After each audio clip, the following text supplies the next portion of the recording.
You can take your belt and shove it up your ass. I think there's a lot right now of a lack of original gimmicks.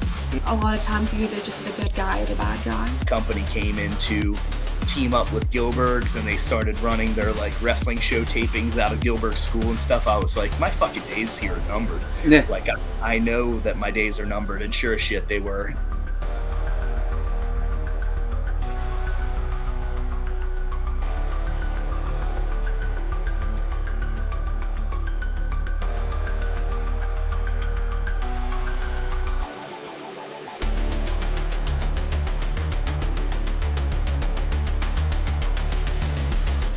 Spooky Lou, another wonderful WrestleRoni for me and for you.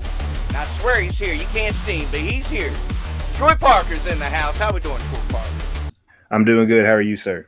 Doing good. Glad to have you. I know you're having some webcam technical difficulties. It happens on my end, so I can't say nothing. Yeah, for sure. The computer I'm using currently isn't the computer I'd like to be using. My other computer is in storage, so I have to pull out the old laptop that I haven't used since college. So we got to make do with the old technology, I'm afraid. You're making it work, though. You're still coming through for me. You're still on the Roni. Somebody the fans have requested a few times, so I'm glad you're here. What's going on in Troy Parker's world this week? This week is it's looking pretty good actually. At the end of this week, I have a big match with me and Chance Prophet against Casey King and Colt Cabana at ASW that I'm really looking forward to. Ooh. It's always good to be able to stretch my legs against the upper echelon of professional wrestler, if you know what I mean. This past week was also a big one.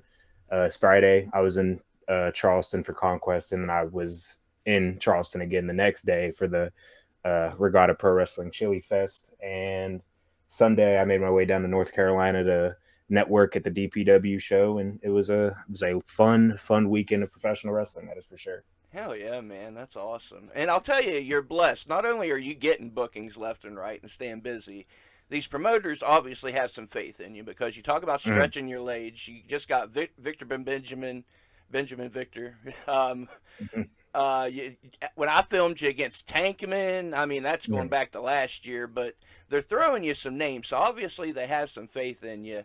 Tell me about the pressure it puts on you. What's it like? You know, you're not that far in, but you're working these names.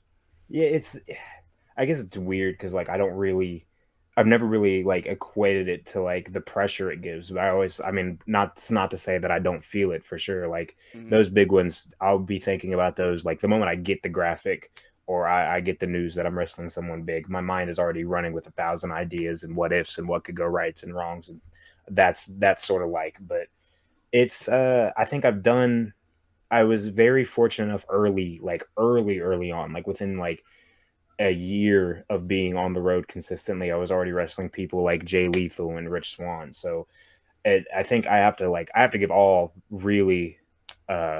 of that like preparation and being able to be in those situations comes from my trainers, Chance and Jason for sure. Because I thought without their training, without their guiding hands, I would not be anywhere to where I am right now. That's for sure.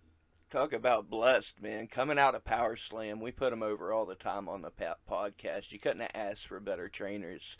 Tell the listeners, the viewers, about training at Power Slam, what it was like for you.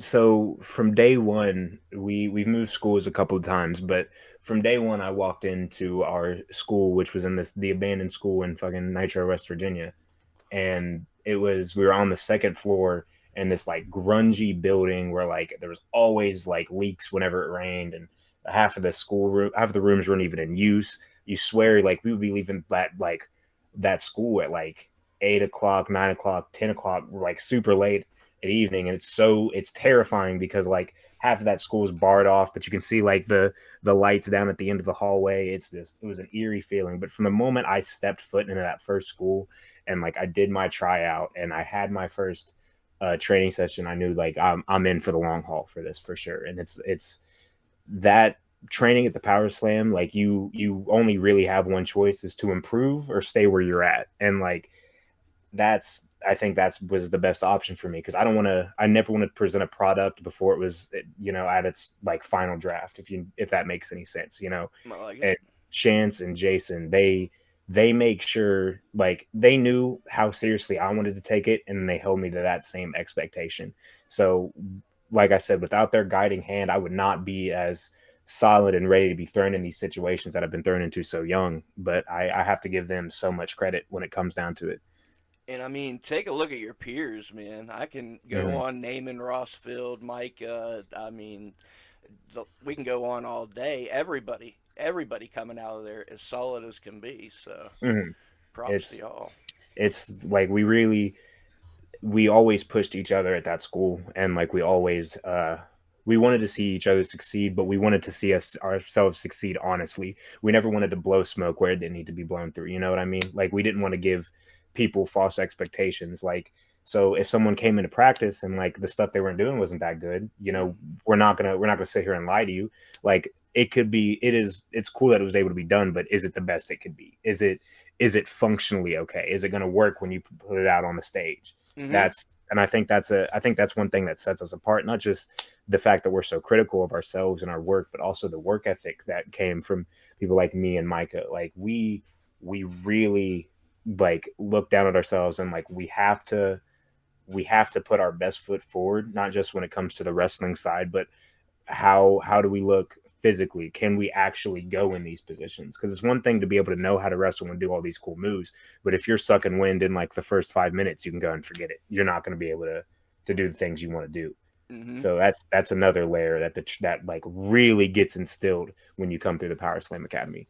And what all you guys add to it, another thing, you add legitimacy. I mean, Mm-hmm. you're legit athletes. It's believable what y'all do. So, Mm-hmm. oh yeah, man. Somehow you made it to CZW of all places, and I think that's the Yeah. coolest thing in the world. How did you find CZW? I want to know all about CZW. So it's kind of a long story if we increase all the build up to it. So Let's build it it, man. came after, like, we had just moved from our I wouldn't say just moved. We had been at a different spot in Nitro, same city, but we went from this big building where that we had like a lot of options. We had a ring, we had a wrestling mat, we had a gym in one side. We had a lot of stuff in there. And then we had to move because I think it was getting to the point where like we were wanting to train so consistently, but the weather and how what it was doing to our ring, and like we would come in after it rained and there'd be like standing water just all over the floor. The ring would be covered. The mats were getting all kinds of messed up. The canvas. We just couldn't keep the ring in that building and keep like having quality things, because there'd be sometimes where we'd have to cancel training. It's like, yeah, the ring's covered in water right now, and Wow.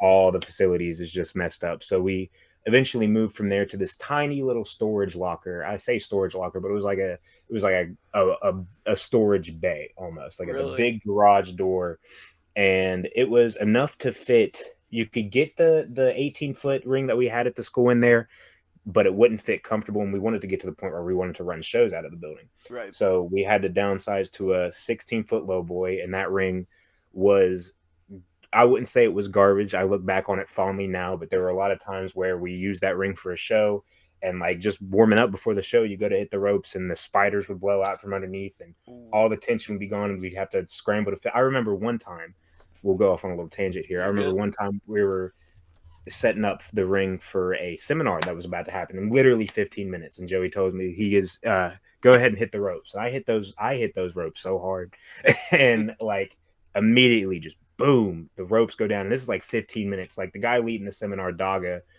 who's in Pro Wrestling Noah right now, is literally right there ready to like roll into the ring, Oh no. and we're scrambling to try to get this figured out. So we had to do a lot of warm ups on the outside, and we get the ring fixed, and we're able to have the show later on that night and the seminar.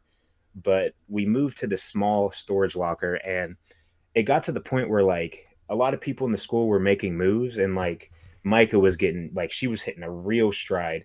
I don't know if Tyler was there yet, but other people, like, we used to have this guy named Georgie, and we had Jaden and Nolan, and all these people were making moves certain places. And like, it was one day before practice, because like I was always one of the people who would like get there as early as possible, because I would get in there early and get out late. I was always trying to get the most amount of work I could.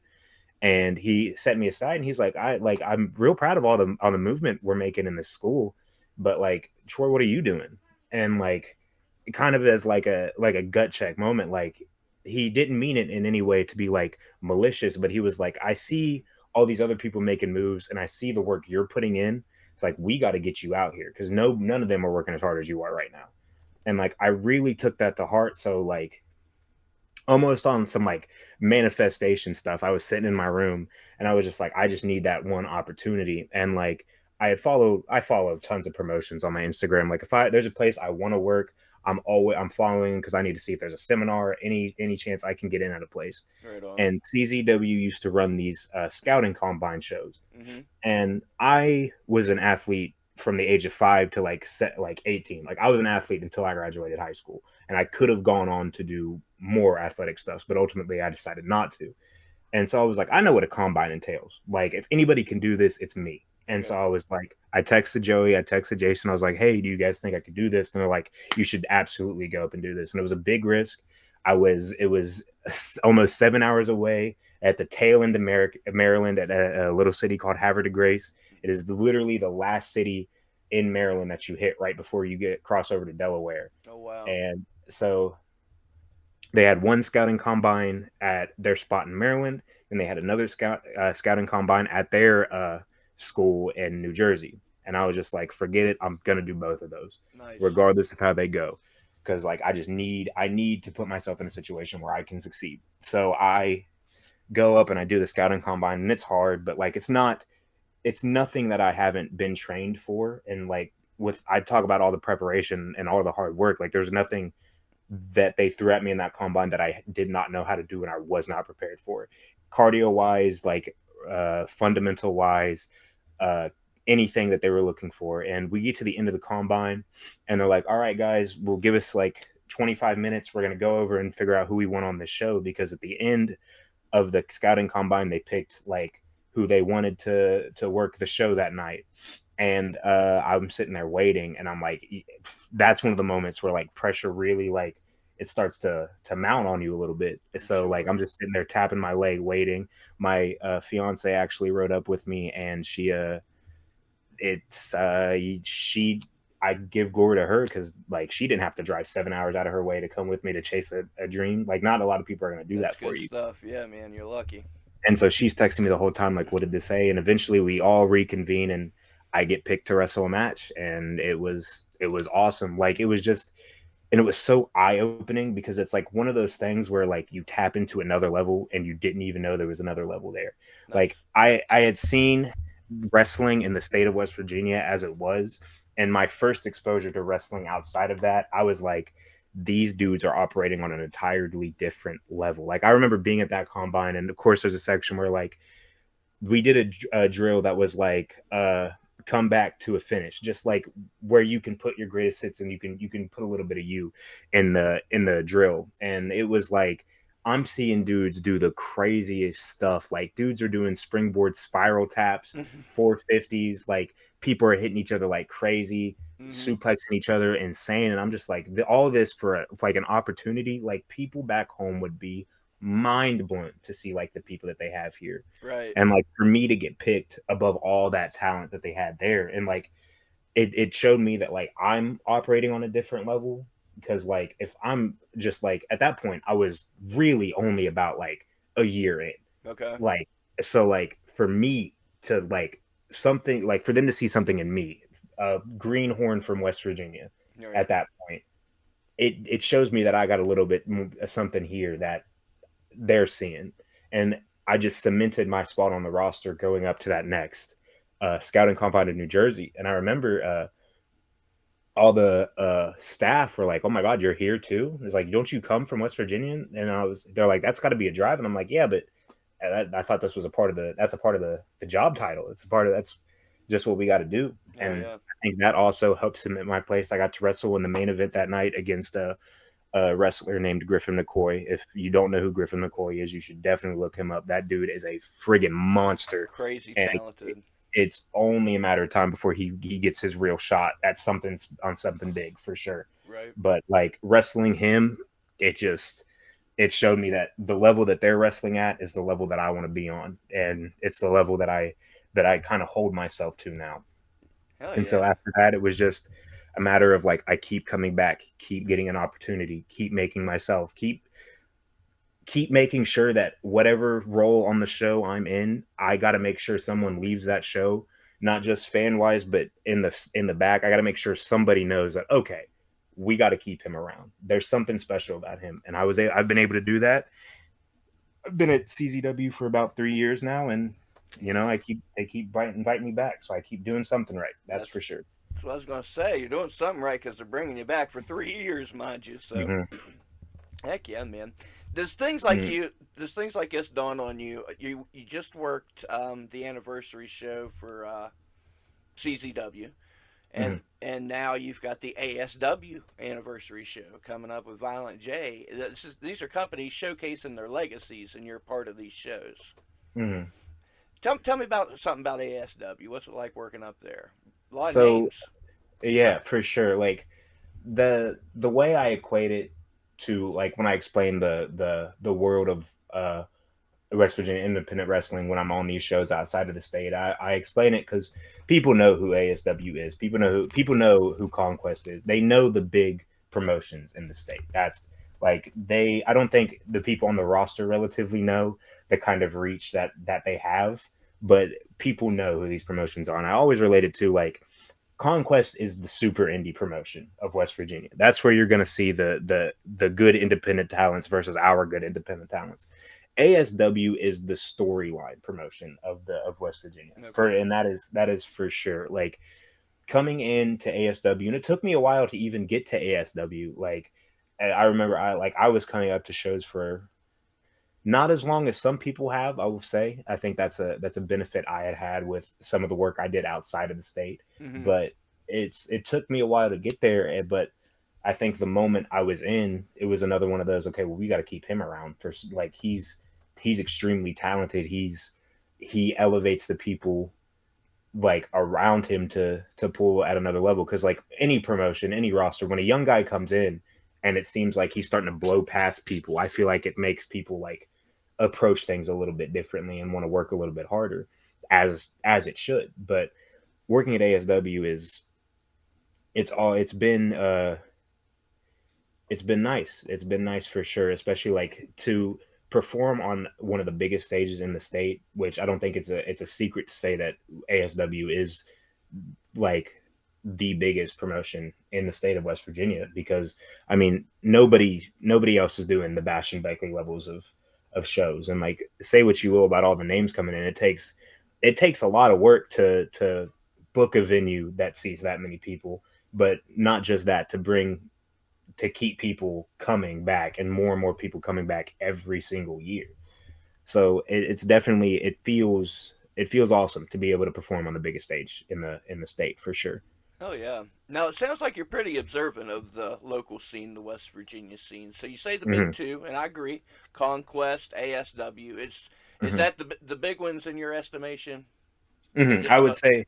I would say those are definitely like the biggest ones in my estimation for sure. I know RSW is doing a lot of stuff in the northern part of West Virginia as well, and I would if there had to be a number three, that's the next step, just because they also have a level of like fans are coming to those shows, so Right. like you're beating a lot of people who are running shows in West Virginia. Mhm. Is the way it looks. Well, you're looking at the landscape. What are you seeing in the past few Mhm. years? Tell me about some progress you've seen. I ask everybody the good, the bad, and the ugly. What are you seeing in West Virginia's independent scene? Well, I think that first batch of Power Slam kids comes out. I know there was people before the me and the Micahs and the Ross Fields, but I think that ever since we've seen this group of kids sort of hit the scene, I think it's been some people either really like us or some people either don't like us, and that's I don't really I can't I can't make people like me. All I can do is perform to the highest expectations that I can, Mm-hmm. and I think my peers who have trained with me also had that same kind of thought process when it comes to things. So I think us forcing ourselves to perform at the highest standard that we can, I think it has elevated the area to a certain extent that like, hey, this school is putting out really good kids and we're either going to get passed up or we're going to have to work just as hard as they do.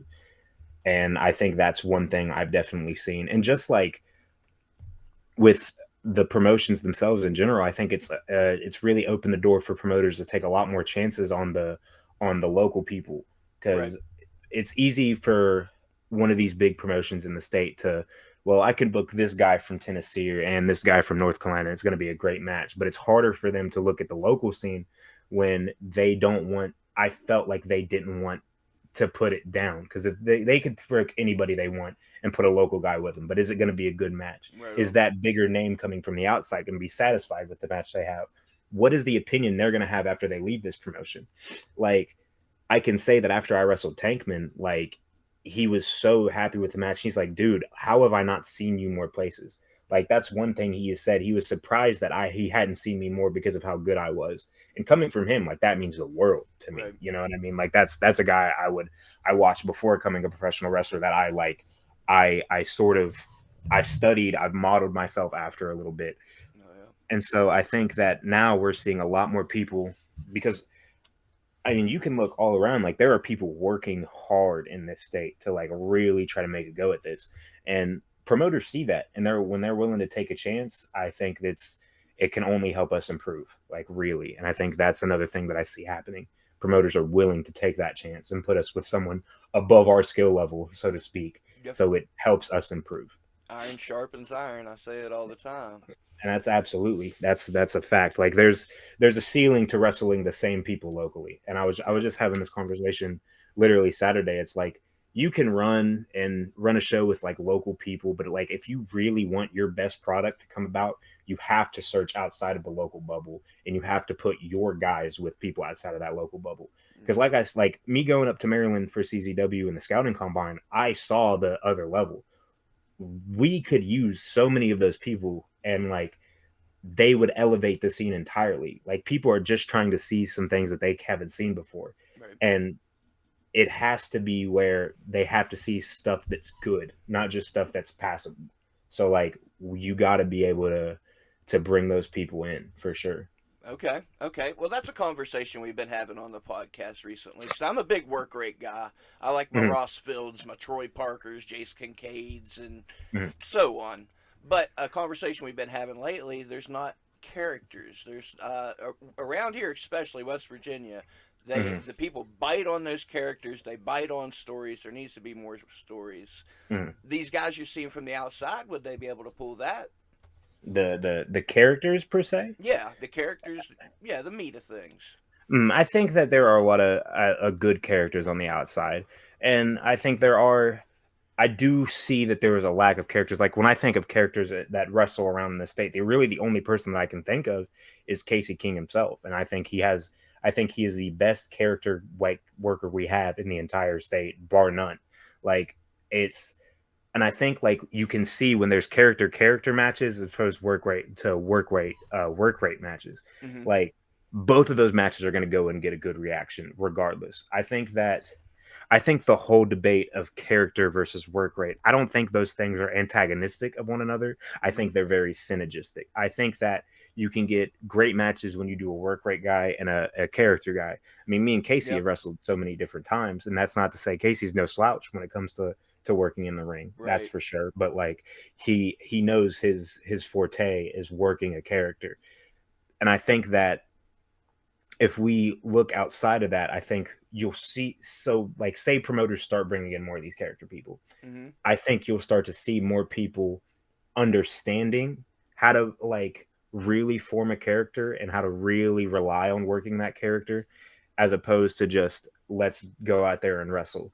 But like, when there's only really one good like character worker from the state to learn from, it's kind of hard for people to really try to dip their toes into that. It's hard to adapt that style, because I'll say it like right now. I think the harder part of wrestling is the character part of wrestling, the presentation style of wrestling, Hmm. how I walk, how I talk, how I operate. It's easy to be able to do things in a wrestling sense. Right. Like, there are hard moves and like footwork and hard work that goes into the other side. I don't want to make it sound like I'm diminishing that at all, Right. but I think to really figure out who you are as a character, I think that's one of the hardest things to do in professional wrestling. And it's I think that it is, especially for younger people, like it's hard for someone coming in off of just training to be like, all right, who's your character and tell me about him, go.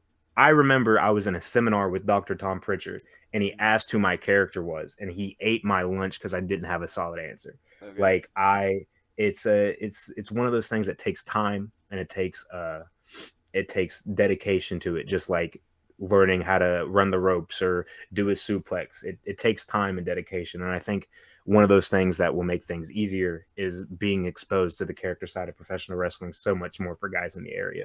Okay. And part of that conversation, people saying, well, this part of the state buys tickets because they want to see the characters in the story. Well, Mhm. this part of the state might be for the work rates, and this part might be for the death matches. I don't think those are the only answers. I think Mhm. there's all kinds of answers why people are buying tickets. Why Mhm. do you think people are buying tickets? Why do you think people aren't buying tickets? I think it boils down to, like you said, I think it boils down to a lot of things. I don't think it's hard to like find one answer per se, but like so many different reasons. Like I've been on shows that had no right to do as good as they did in the Okay, state. And right, they're drawing over 100 people, and I have shows that had all the talent in the world that only drew 35 people. Like right. I think it boils down to a lot of things. Is the promotion getting done in the correct way? Do people know wrestling is going on that day? What else is going on in the town that day? I think that like you see a lot of these shows in Southern West Virginia that are drawing so hard and like getting a good crowd out there. I think a lot of that boils down to the promotion is doing their due diligence with promoting the product. I think that they're picking a great day of the week where there isn't much to do. Like trying to run against high school football in the state of Mm-hmm. West Virginia is probably not a good idea. Like I was a football player from a small town in West Virginia. Everybody in the town is going to that football game, regardless of if they know somebody on the field or if they don't. Yep. Like if independent wrestling in this state could get a high school football crowd, brother, Oh it would man. feel like WrestleMania out Hell there. yeah. But like it boils down to a lot of things, you know. Are we giving them good matchups? Are we giving them good quality wrestling, or are they seeing the same match that they've seen 1,500 times before, just with a different flavor because this guy's the bad guy and this guy's the good guy now? Right. You know, there's so many different answers, and I think that when we do something right as a promotion, I think that needs to be studied closely. Like, okay, who did we have on the show this week? Who did we promote to? Where did we poster? Where how many posters did we put out?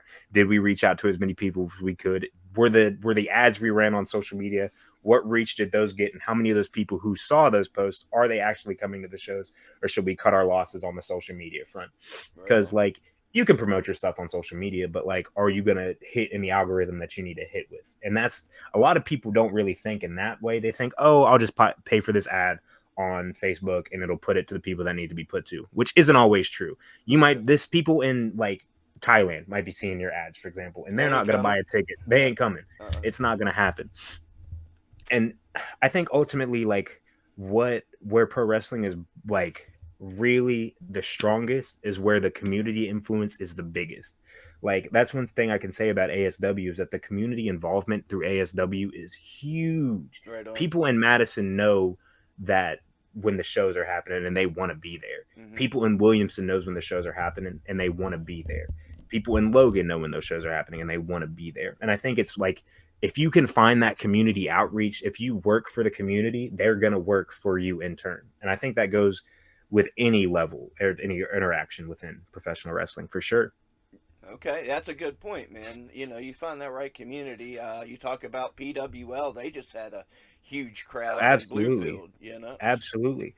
And it's like take a look at that show. Like they got Matt Riddle like for that show. Yep. Like people are going to pay to see that star, and that's absolutely like I'm not saying every show like needs to have a Matt Riddle level star. Eventually you get to the point where you start building up your own stars that people want to see consistently, and they'll Right. start paying to see your local guys, but you have to make sure they're being put with the right people and they complement well and the match goes off without a hitch. And I like that's another thing is like when you're put in these big opportunities, there's a lot of pressure put on you because if it's a stinker, it's not going to feel good for you as a wrestler, but at the same time, it's going to leave a bad taste in the mouth of everybody who saw it, Right. promoters and fans included. Right. So like that's another thing. But like when you hit home runs like PWL did, it just goes to elevate the scene entirely. Yeah, yeah, and props to them for that. And Hmm. and I've been the first to say the past few years West Virginia has been making their own stars, especially like you Hmm. say the past couple years. Now we're only 3 months deep into 2025, but it sounds like I say you're pretty observant of the scene. Who's some new stars being made right now? Hmm. I think definitely like right now, I'm looking towards the scene and like there's a lot of people and especially I'll put over the home front. Power Slam has got a few people that I'm looking at that like man, if they just keep going in the direction that they're going, like the scene's gonna have no idea what to do with them. But like that, I say that not to like blow smoke, but to put more pressure on them. Like I still think that there's a huge void in the West Virginia scene that needs to be filled, and like I only wrestle at the two promotions in this state. Like Hmm. really, like there's only so much that I can do to fill that void because I'm really trying to grow my reach everywhere at the same time, Good. and I can't be in all the places at once. But I think there's a void in this scene that can be filled by a few of those people. I'm not gonna name them yet because I don't want to put those stocks on them yet because I don't Okay. know if they've really earned it. But when you look at a person and you see their first glimpses of what they're able to do on like their first week, you know that like if they stick with it, the sky's the limit. And I Right. think Power Slam has a lot of those people at that moment currently. And I guess for other of my peers, like I think Tyler's doing a lot of good. That's for sure. And I Yeah. think Mike is doing a lot of good. I would want anybody else to name me a better women's wrestler in the state than Micah because Right. she is the one, Hmm. and I think that does a lot of good for her. And I think I'll also, forget it. I'll blow smoke up my own behind because I think I've done a lot of good. Good I on you. think I've done a lot of good, and I don't try to pat myself on the back too much. In fact, I'm uncomfortable doing it in this moment right now. But I'd be amiss to say if there's not a lot of people moving like I move. There's Yeah. not a lot of people trying to put in the miles that I'm trying to put in. They're taking the sacrifices that I've taken. Like there's so many weekends where my car is broken down in one city, and I've had to hurry up and scramble to try to get to the next because Okay. there's a lot of things that I've done to really make sure I can perform, and I'll give myself credit for that. I will. Good. I always say where there's a will, there's a way, man. You know, you're talking Hmm. about the cars broke down, you still made it. So, props Hmm. on you. Now you mentioned a void. I'm very curious. What's this void? What are we missing? I think we're missing the big local star. I think we're missing the big name of who is the top wrestler in the state of West Virginia. And obviously, selfishly, I want to be that guy. I think selfishly now, I think I can be that guy. Hmm. But I also would be amiss if I didn't look at a person like Huff Manley or I didn't look at a person like Micah and I didn't look at my peers and see that like we're all racing for that one spot. Who can be the first person to hit it is the real question. And I think that is the main void. Like, Okay. I would love for our state to be able to rely on local guys entirely and really focus on bringing in the bigger names for us. But we're not like I'll use this for example. I was just in North Carolina helping out at that DPW show, Hmm. right? And the a lot of those guys are local to North Carolina, but their level is like Well, these they could yeah. all be on TV. Like Right. they could all Hmm. appear on TV. And obviously like the budget's a little bit different there and the pool that those promotions has is a little bit different, but like they started and stayed within their confines of their state. Right. I've been told so many times by so many different promoters that like, hey man, you're really good, but the area you're in is killing you right now. It's doing you no favors. There's no place where I can get like consistent quality footage and Right. consistent quality opponents that's gonna really help me make a difference. And I like part of me wants to say, okay, well that's horseshit. I'll do it on my own locally and I will show people that it's possible to come out of the area, because ultimately that's what I want it to do. But there is that void there of like, what is the where is the gap between me being known in a few people's households to people in West Virginia knowing who I am on a wrestling level. I got Like, you. and I think that's a big void that we're looking at seeing, and a void that hopefully, like, within the next few years will just not exist anymore because of the work that has been done. I dig it. Yeah, because like you said, as far as footage, man, it's horrible around here. Like, It can be so bad. let's say you and Rossfield have a half-hour banger, but if nobody sees it, then that doesn't get you booked anywhere. That doesn't do you any And favors. that's the thing. We have, like, the school, the Right. show we did at the school, like, we're wrestling crazy, like putting like our bodies on the line, doing like crazy matches. But at the end of the day, like, the footage isn't good. Like, I can't send that footage to a bigger promotion. I Right. can't send that footage to AEW or WWE. I can't put this product across because it puts me in a bad spot. And Can't it's not to say the wrestling was bad, but the presentation wasn't as good. can't be sending And them like, this in portrait mode. exactly, Come like, on I now. can't. I gotta make sure camera quality is good. I gotta make sure production's good. And that's another void that I would see, that I like to see lacking. And I don't want to put that on any of the promotions, but I think, like, all in all, production across the state could be better. Yeah. Like, I've been at a fortunate enough to show face at a lot of big promotions like DPW and Pro Wrestling Revolver in Ohio, and like, people would be mind blown to see the levels of production that goes into these independent shows, Right on. like lighting kits, fog machines, speakers that you would find at concerts. uh Everybody has their own lighting for their entrance. Everybody, it really creates an environment of professional wrestling that, like, it makes it seem more important than it is. Right on. Like, one thing that I tell people that, like, just changes all of it is, like, when you just get cans to put on the ring and to turn off the house lights, I tell you, people, that takes your production from like a 5 to a 6, or a 5 or a 6 to a 7. Like, it is one thing, like, when the house lights are on in a high school gym, it just feels like, it doesn't feel like it could. But when it's a big dark room, and like, the crowd's out there, but you really have to focus to see them, and the Hmm. spotlight is on the ring, man, it makes it feel bigger. It Right. makes it feel more important. Yeah, the And presentation of it. Yeah. the presentation is so much better. And by, like, another extension of that is, like, the footage itself comes across so Yep. much more important. Like, things can be hidden where they need to be It. hidden. Uh huh. Things can be like, we don't need to see that there's only 15 people in the crowd right here Exactly. when the house lights are off, and the crowd's going to be hot enough, because, like, when you turn the lights off, people get a whole lot more comfortable, like, being enthralled by the moment, as opposed to like, oh, the lights on, everybody can see me, well, I'm not going to cheer as loud now. Right. When those lights go off and the cans are on the ring, people will go crazy because they can't see. So, Right. like, that's another thing. And it's just, there's so much, I feel like there is so much work to be done, but at the same time, I feel like, especially since I and my peers have came into the scene, I feel like it's changed a whole lot of things.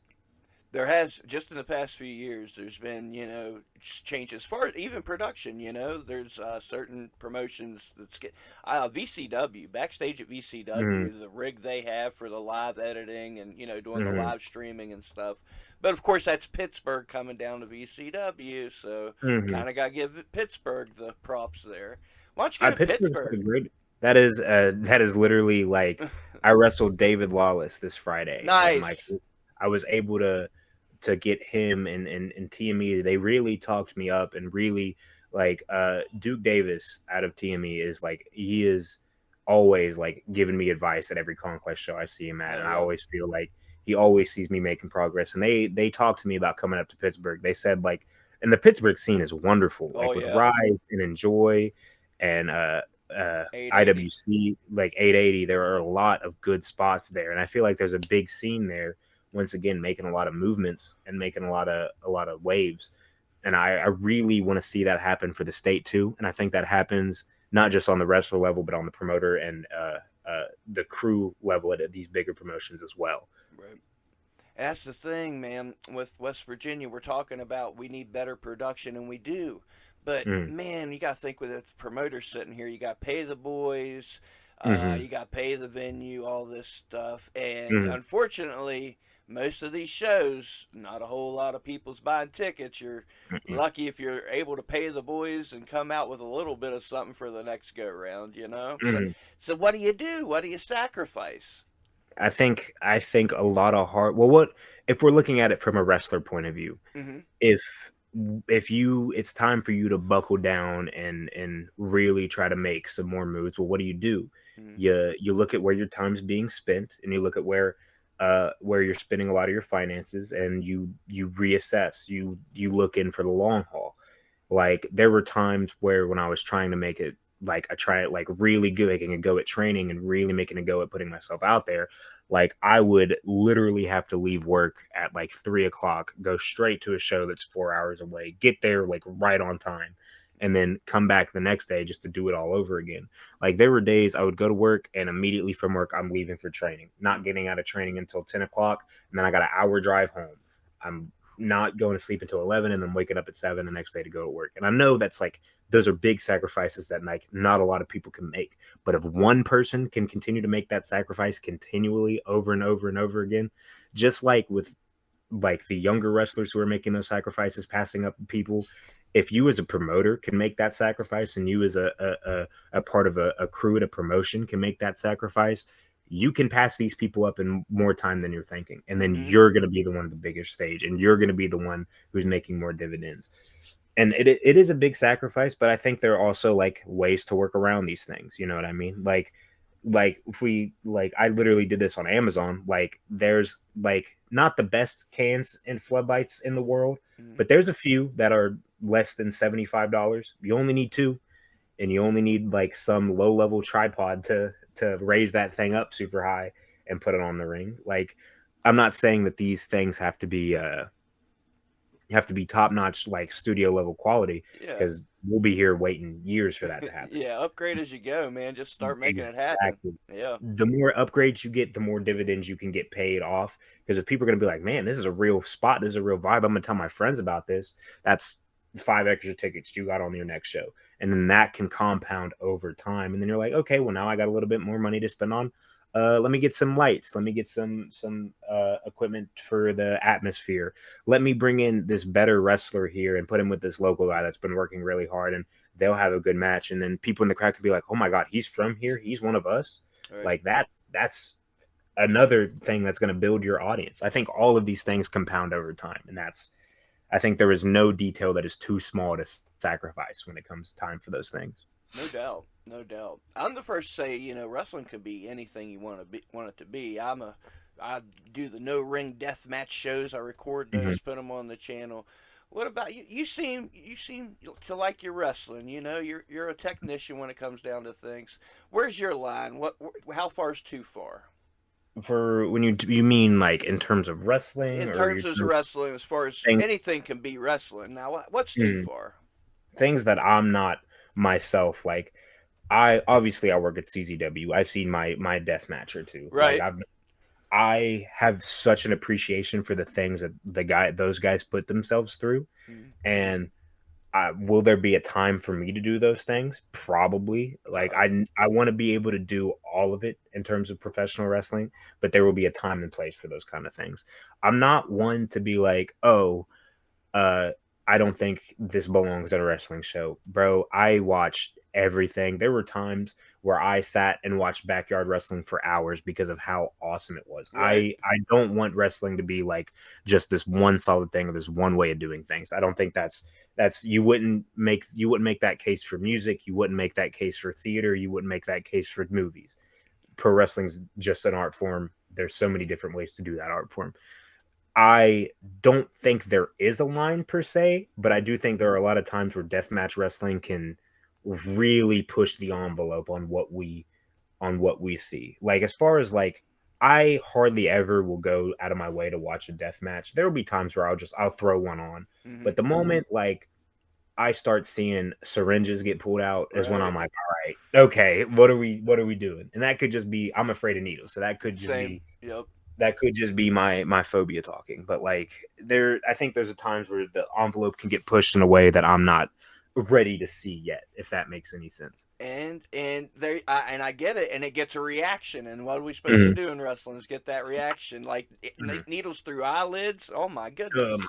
god, I couldn't imagine being on the other end of that. But like I say, to those people, to be able to do that and to do it somewhat safely, to be able to do it multiple times a weekend, like my hat off to you, man. Because No, like that, it is an art form in a way that even I haven't prepared for. So right. And while we're talking about it, I'll recommend one for you. Beastman and Tremont from Sunday at GCW was mhm. beautiful.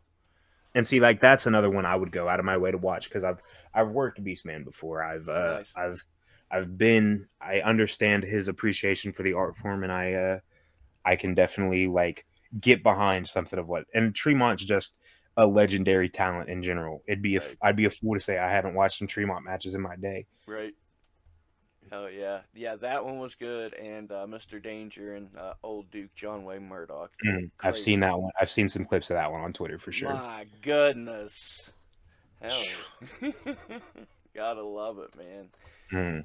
No doubt. What's some goals for you? What do you want to accomplish before the year's over? See, for the years over, I definitely want to get another uh call to be an extra at AEW. That's definitely another goal on my list. I was able to do that last year, which was Hell an yeah. awesome experience. I was once again I was like and it was surreal because like I was the only West Virginia person in that locker room. For like all the other extras were like from Pittsburgh or from North Carolina or from Virginia, like very I was the only one from West Virginia. So it really felt good for me to like my hang my hat on that. Like, hey, I'm on the radar for AEW in a sense that like I'm the only local guy that got to be here tonight, Right on.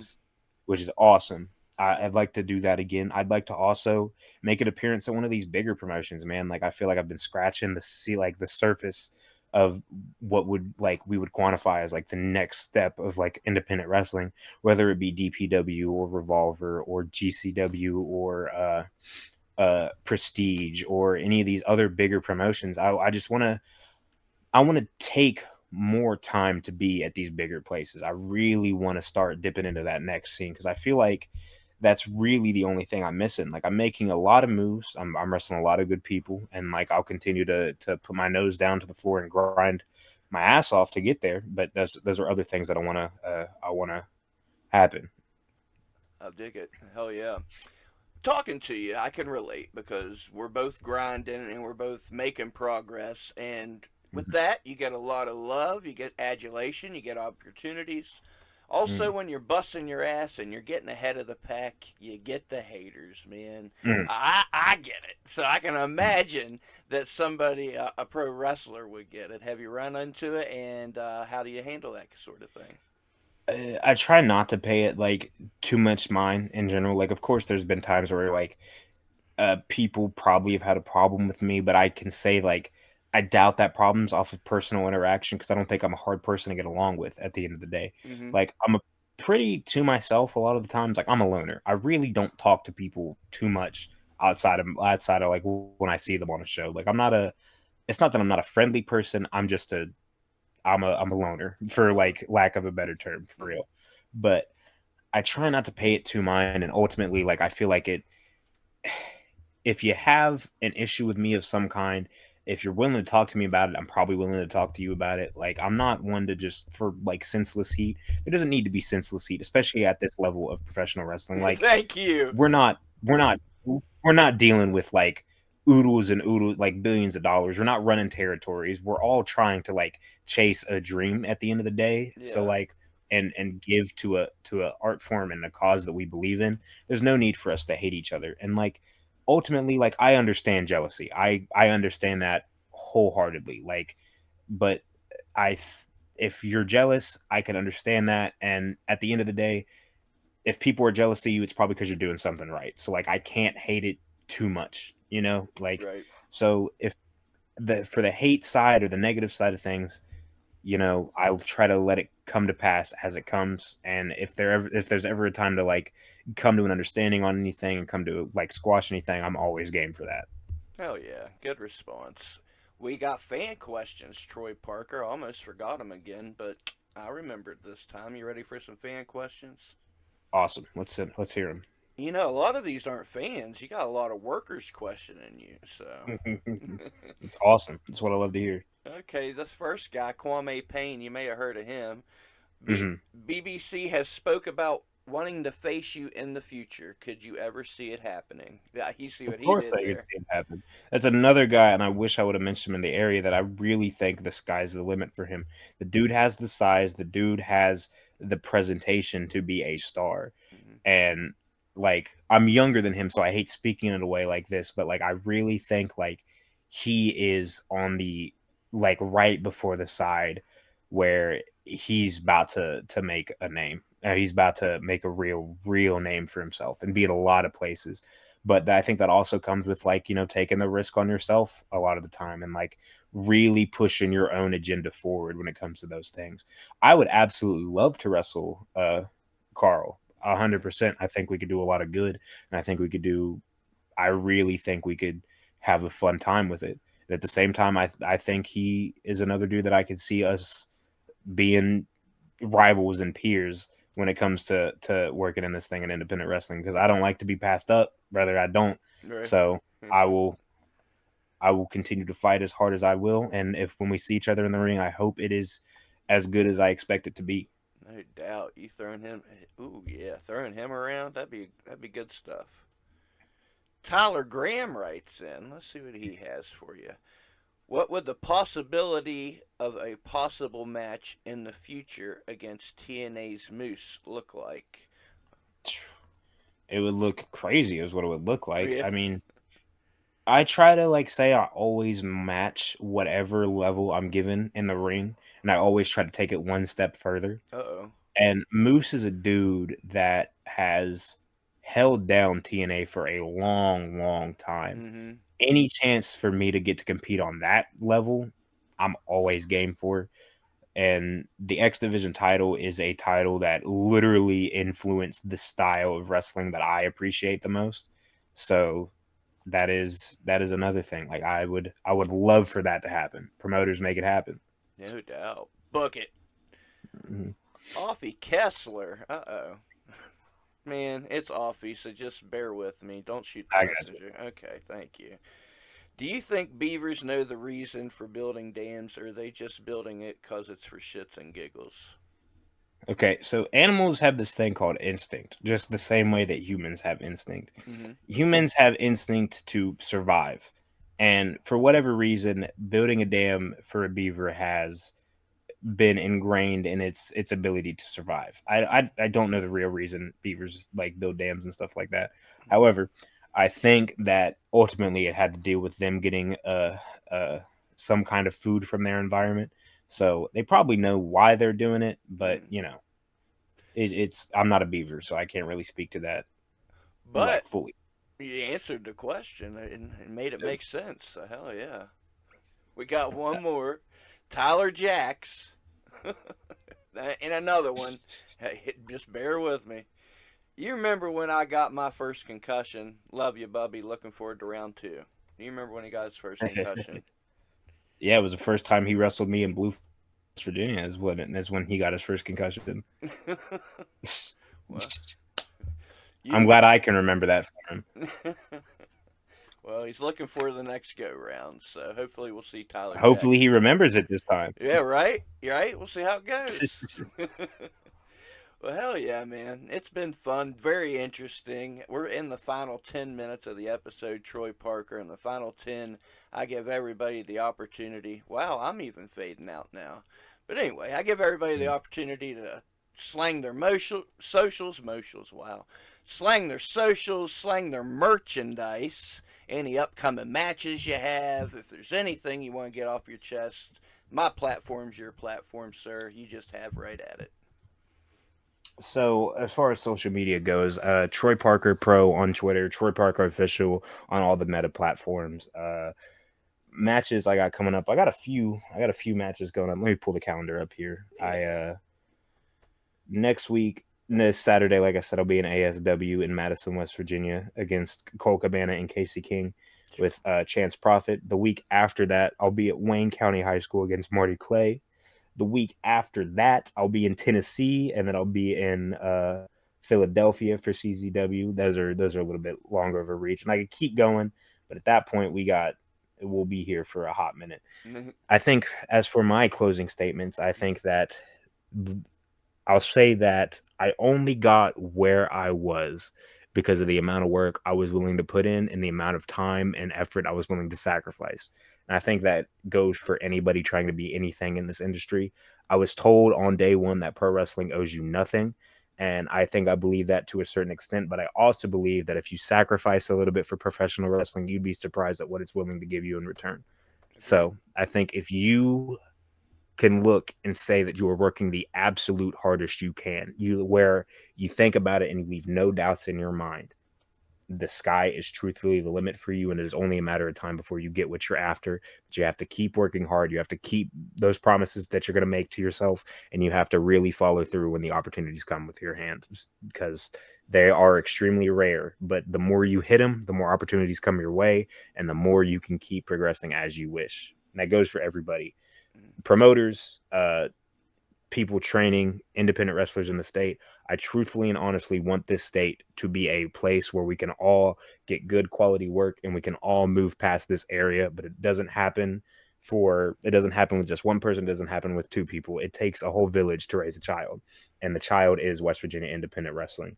We all have to be all in on it, and if it comes down to it, we all have to push it forward. So we need to do a lot less time bickering amongst ourselves and a lot more time pushing the industry and our state forward all across the board. If we all do that, if we all push it forward, I promise you, West Virginia will be a place that people can't not look at.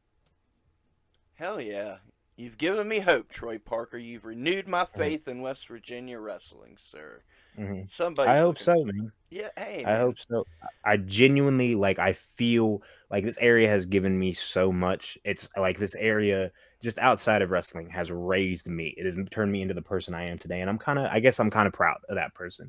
So ultimately, I want us to all put in our best and all put in our strongest step forward to truly make this scene something special and not just have it be your grandma's shindy. It takes all of us to kind of push this agenda forward, and that means with working our hardest, promoting our hardest, wrestling our hardest when the time comes. It takes a lot of work and effort, and I'm willing to put in that work and effort, and I hope that everybody else is willing to as well, because let's all be real here. We're all trying to get signed out of this area. Right on. And I don't want to have to keep uprooting my life over and over and over again just so I can make that opportunity happen. I want to be the reason that people look at this area and be like, oh, there's more talent in West Virginia than we thought. If I want to be the flag bearer for that, but I also want us all to be able to say we had a hand in it, for sure. Dope. And you know what? I'll add to that. I think everyone in our area has to work even harder than everybody else, because guess what? We're in a hole.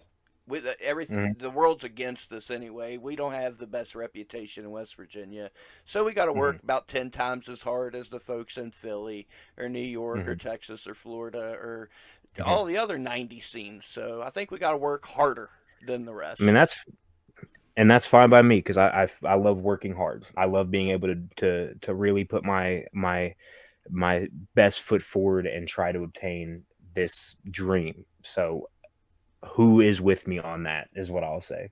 Hell yeah. I appreciate you setting the bar. Let's see what happens. Mm-hmm. Hell yeah, my man. Well, hey, you got any final words before I let you enjoy your life? Hopefully we can do this again, and hopefully my camera works next time, for sure. Hell yeah, we'll do a round two. I like it.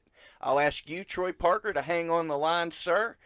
And to the listeners, to the viewers, this is why we do it. Folks busting their ass, making moves, making progress, living their dreams.